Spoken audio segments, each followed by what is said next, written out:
Olá, bom dia pela manhã. Meu nome é Daniel Gonçalves, bem-vindo a mais uma aula rápida. Hoje vamos falar sobre sustentabilidade emocional.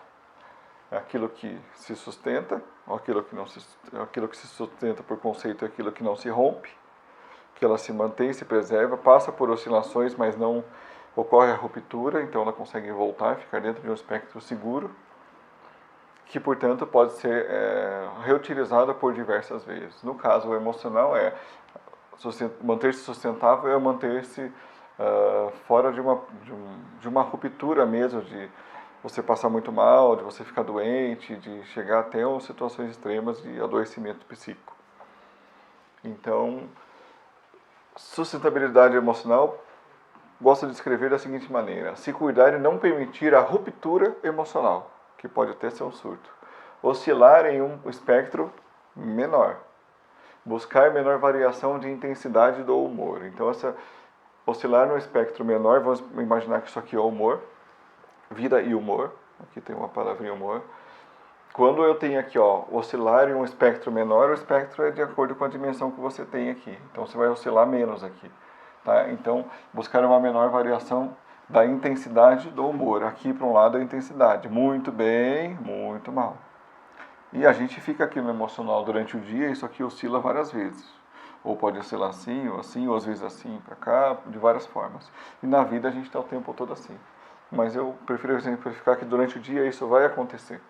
Por alguns períodos da vida a gente pode passar um pouco mais mal, outros na vida muito bem, um período oscilando mais para cá, oscilando mais para o meio, oscilando mais para cá. Mas o problema maior é quando a gente tem uma oscilação muito grande. Ou quando fica muito de um lado só, principalmente do lado ruim. O ideal é que a gente fique aqui, uma oscilação menor. Pessoas que oscilam muito, elas acabam sofrendo muito, porque ao mesmo tempo que elas estão muito bem e acabam rompendo com a realidade, né, viajam ou acabam até fazendo uso de drogas para ficar muito bem, quando passa isso vem o quê? Vem a bad, né? Fica muito mal. Então passam por isso também. Vamos chegar já no contexto disso no trabalho. Quem fala mais alto dentro da nossa vida? Alguns vão achar que é o racional, mas não, são os sentimentos. O racional, tem gente que fica ignorando o que está sentindo, né? Fica ali e fica racionalizando, tô bem. Mas aquilo está falando lá dentro. Uma hora, isso que está ali dentro vai romper e vai aparecer. Ele vai romper essa camada do racional.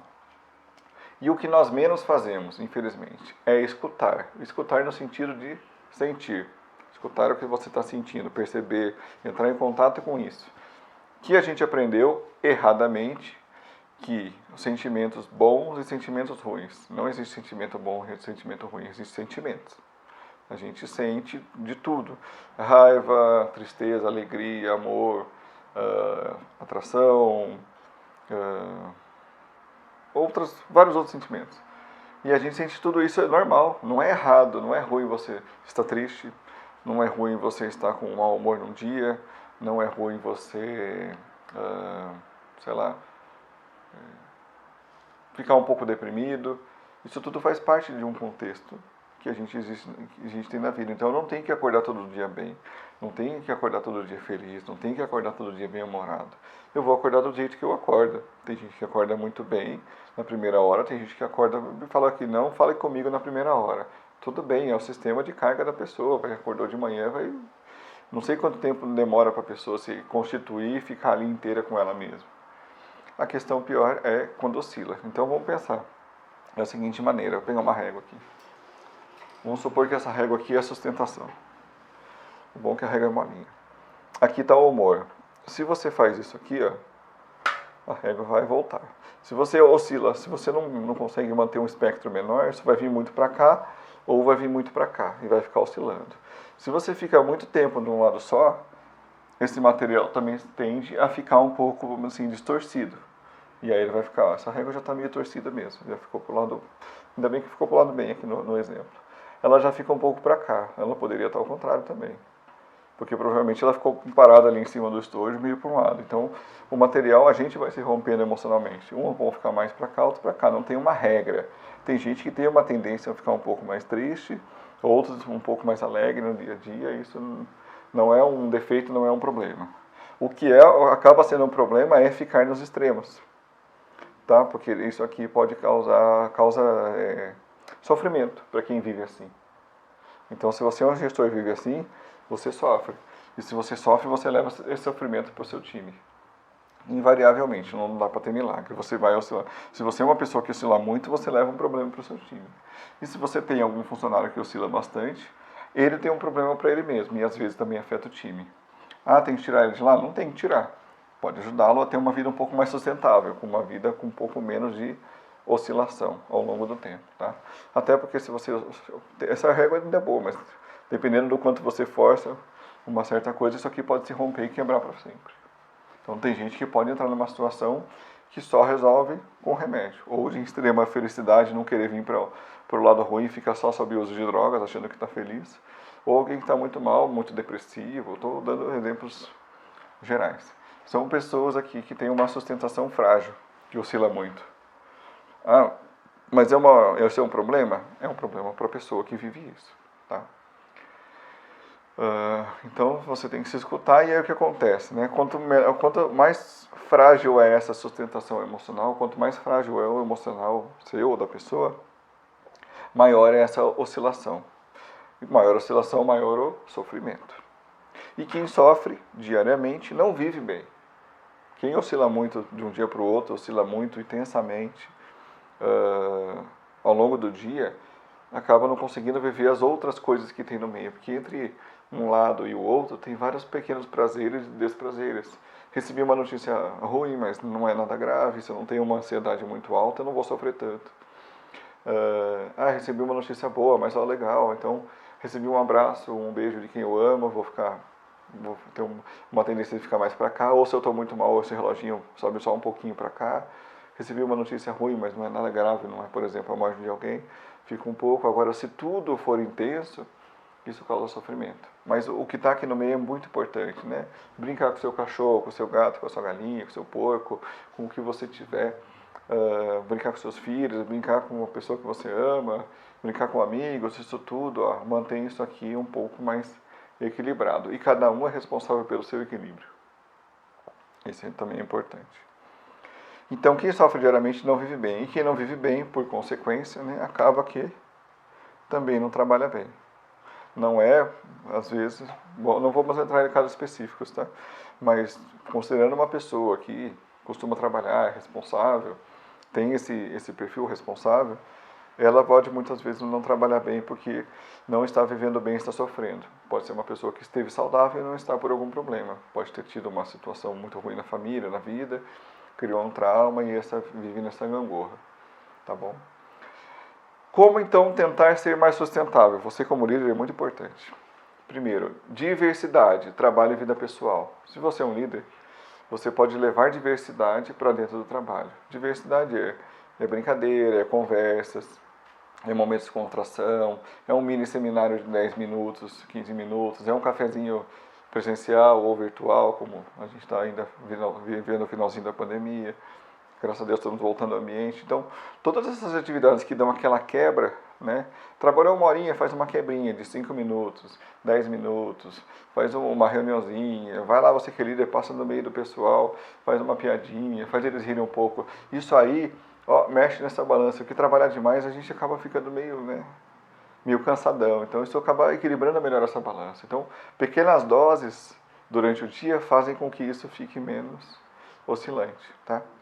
Então, você pode aplicar essa diversidade no trabalho e estimular, aí conhecendo cada um, que façam isso também na vida pessoal. Aí cada um vai fazer por si. Líder. O líder mais estável tende a ter uma equipe mais estável. Um líder mais instável, ele tende a oscilar mais e afetar mais a sua equipe. Então, se você se percebe instável, procure ajuda. Muitas vezes eu recomendo sempre a psicoterapia. Em alguns casos, o complemento da psiquiatria. O psicólogo ele vai trabalhar a questão emocional e o psiquiatra vai tratar a questão biológica, que estão diretamente ligadas. Mas a gente sempre recomenda que comece pelo psicólogo para entender melhor o que está acontecendo, primeiro antes de entrar com remédio. Medicação não muda a sua forma de pensar. Medicação atua no seu biológico. O que muda a forma de pensar é refletir. E a terapia é uma ferramenta que ajuda as pessoas a refletirem e enxergar aquilo que não estão vendo. Refletir tem a ver com reflexo, é você olhar para você mesmo. Essa é a ferramenta do psicólogo. O psicólogo é esta ferramenta para as pessoas. Pausas e risadas, então eu já exemplifiquei aqui, seja na vida pessoal, seja no seu ambiente de trabalho, né? Estabilidade em casa, então tentar uma estabilidade no trabalho e tentar uma estabilidade em casa. Vou dar um exemplo, já tive funcionários que oscilavam muito, um cliente ligou e trouxe uma notícia ruim que vai precisar, que aquele relatório que ela mandou não ficou bom. A pessoa estava aqui, né, benzinha, veio aqui para baixo. Opa, peraí, o que aconteceu? No caso ali, era uma pessoa muito ansiosa, tá bom.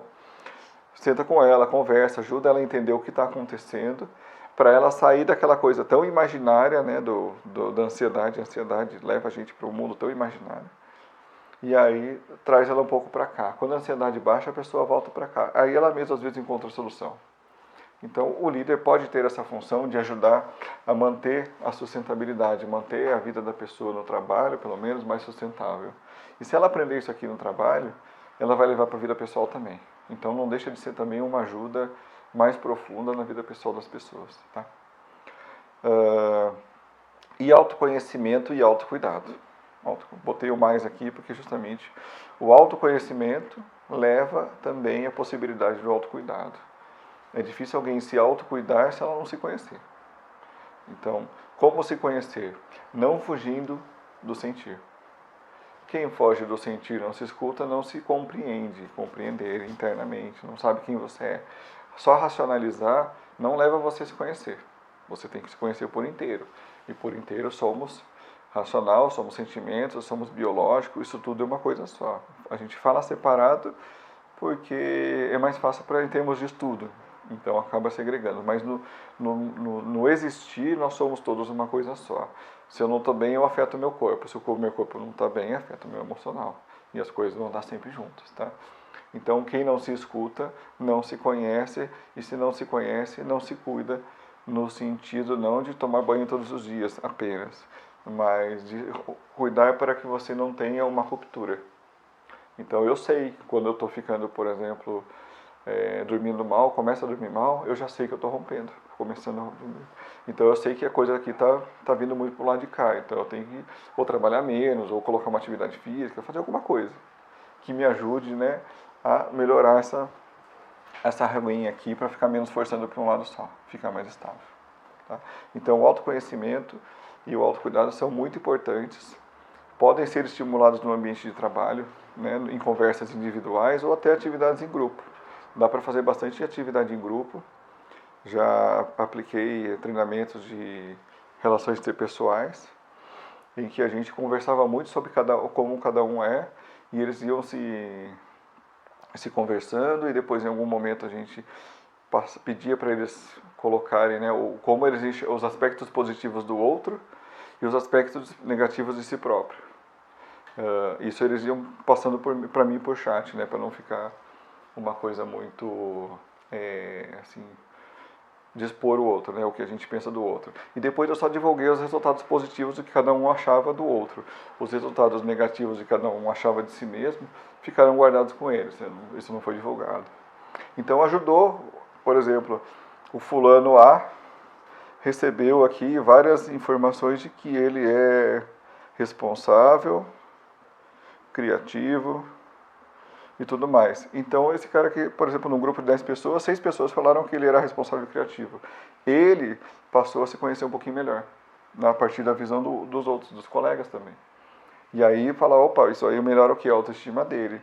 O que ele já vê de ruim nele mesmo é uma coisa para ele trabalhar. Né? No caso, é um exercício até para estimular as pessoas, né, o grupo de trabalho, a olharem um pouco o lado positivo dos seus colegas e olhar um pouquinho, né, aquilo que eles podem melhorar para sair um pouco daquela coisa de só criticar o outro, né, mas olhar para si mesmo. De maneira geral é isso, espero que tenha ficado claro para vocês qual é o contexto aqui. Se alguém tiver alguma dúvida, a gente pode se falar. Obrigado, um ótimo dia, uma ótima noite ou madrugada, depende da hora que vocês estão assistindo. Um abraço.